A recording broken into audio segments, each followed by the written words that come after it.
First this morning, a woman has been killed after a lightning strike southwest of Sydney. Her death during severe thunderstorms across the city last night, Lizzie.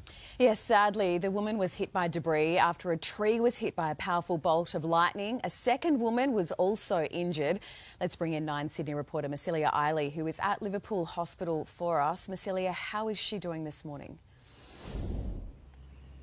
Good morning to you, Lizzie. That second woman suffered serious injuries, but I'm told is recovering well here at Liverpool Hospital this morning. It was around 5:30 yesterday afternoon. The two women were outside a home in the southwest Sydney suburb of Cawdor when they were struck by shrapnel from a tree following a lightning strike. That first woman in her 40s was treated at the scene by paramedics but could not be revived. Take a listen to what paramedics had to say. On arrival of the first crews, they attended to 2 female patients. Both had been seated about 6 metres from a large tree, and this had been struck by a lightning bolt, which literally caused the tree to explode, sending debris all over the place. Now, this was followed by a long night of severe weather right across Sydney, the Blue Mountains and the Hawkesbury, with heavy rain, damaging winds and even hail stretching as far as Cooma. Cronulla, for example, saw up to 60 millimetres of rain, while North Richmond saw up to 50 millimetres. And Lizzie, it's not over yet, with more thunderstorms and rain predicted later today. Melissa Eiley there for us. A search is underway in Melbourne's southeast after a stolen car smashed into a pole. Police say a Volkswagen was stolen from a railway station at Cranbourne North State before those inside took it on a joyride, crashing at the intersection of Springvale Road and the Monash Freeway at Mulgrave just before midnight. They fled in a white BMW. It has been a nervous night for Labor and the Greens in Victoria, with swings in the by-election seats of Werribee and Prahran. Let's go live to 9 Melbourne reporter Stephanie Anderson, who is at Werribee for us. Steph, both of those seats remain too close to call. Way too close to call, Lizzie, which means there will be some bleary-eyed politicians sweating on these numbers for their Sunday. Where I am here in Werribee, the focus very much was for Labor. They have held this seat since 1979 and had a margin of more than 10% that needed to be swung against them to be able to take it over. Right now, where the primary vote stands, John Lister, who is the Labor candidate here, is sitting on 28.71%, while Steve Murphy from the Liberals is on 29.04%. So far too small a margin for anyone to be declaring they have claimed this electorate. Across town, Prahran is the other by-election. Labor didn't field a candidate there, and it was a Greens team that had to be taken out to be able to switch leadership there. Right now, Rachel Westaway is sitting on 36.24. She is the Liberal candidate, and the Greens' Angelica Di Camillo is at 36.18%. It's all too close to call, as we say. Last night, here's Jacinta Allen speaking at the Liberal Party function. By-elections, as we know, are a tough ask. They're a tough ask for any government. And as we have heard often in the lead up to today's poll, they're also an opportunity for communities to tell us how they're feeling.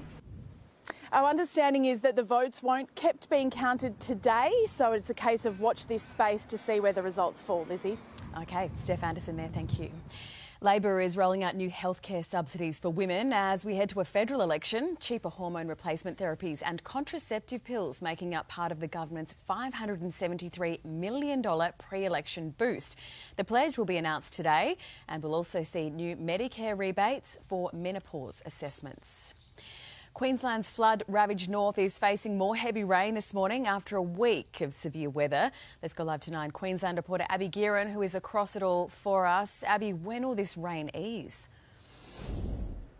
Good morning to you, Lizzie. Not for some time, unfortunately. Another severe weather warning issued overnight as this rain bomb continues to pummel the north of our state. It stretches from Tully down to Ayr, so covering those locations that we've already seen smashed by this wild weather, including at Townsville and Ingham. The Weather Bureau is predicting dangerous and life-threatening flash flooding for the region, with 24-hour rainfall totals of up to 250 millimetres quite possible. There are major flood flood warnings in place for a number of river catchments across the north. And overnight we saw 180 millimetres fall in places like Halifax. That's a community that's been cut off for the better part of a week now. The SES received 142 calls for help overnight, and the Weather Bureau is predicting that this weather is not likely to ease up until about midweek. So it is going to be a treacherous couple of days ahead for these communities, which have already gone underwater and are only now just beginning the clean-up. Lizzie?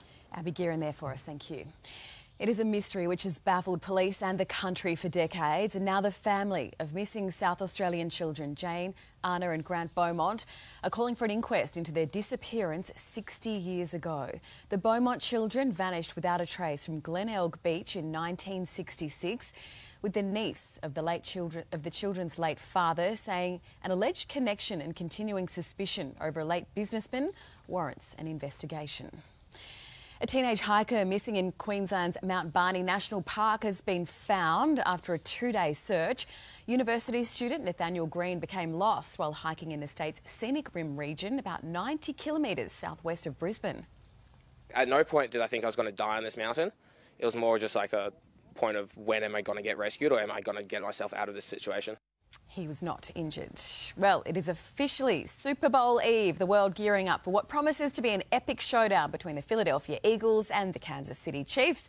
Let's go live to our US correspondent, Reid Butler, who is in New Orleans for us. Reid, you've spoken to our great Aussie hope, Jordan Mailata. Yeah, he has a lot of pressure on his shoulders, Lizzie, and thankfully those shoulders are absolutely huge. I know that you've met him. He is a man giant. He is 6'8". He weighs 166 kilos. He's the left tackle for the Philadelphia Eagles, and he'll be playing at the Caesars Superdome tomorrow against the Kansas City Chiefs. It is Super Bowl Eve. It is very exciting, and it would be an amazing result for the boy from Western Sydney to become the first Australian to play on game day at the Super Bowl and win. I spoke to him earlier, his last interview before the big game, and I asked him how he's preparing, how he's feeling. Here he is now. I'm very superstitious, so I believe that my little superstitions just make me forget about my nerves. Next thing you know, we're out there on the field. I'm like, all right, cool. It would be so good if you could get across the line. New Orleans, it's absolutely buzzing right now. There was a big parade earlier today. A lot of people getting out and about celebrating what is the most exciting event on the US calendar, I reckon. Now, Lizzie, before I go, I mentioned Jordan is a left tackle. The left tackle is really important, right? You've got to be fast, you've got to be agile, you've got to be strong. It's all about protecting the quarterback. So I've come down here to practice all of that and see how I would go at it. So I'll show you how I'll go at it. Wait a sec. All right, I've got to get off all these annoying little things.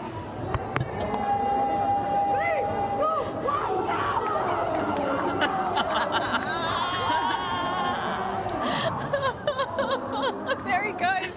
You know, there might be some talent scouts there today as well. Maybe. So, you know, if they need, I'm sure Reid is up for it. I mean, he's got the build for it, right? He's got the rig. He's, you know, spot the difference. Him, Jordan Mailata, you know.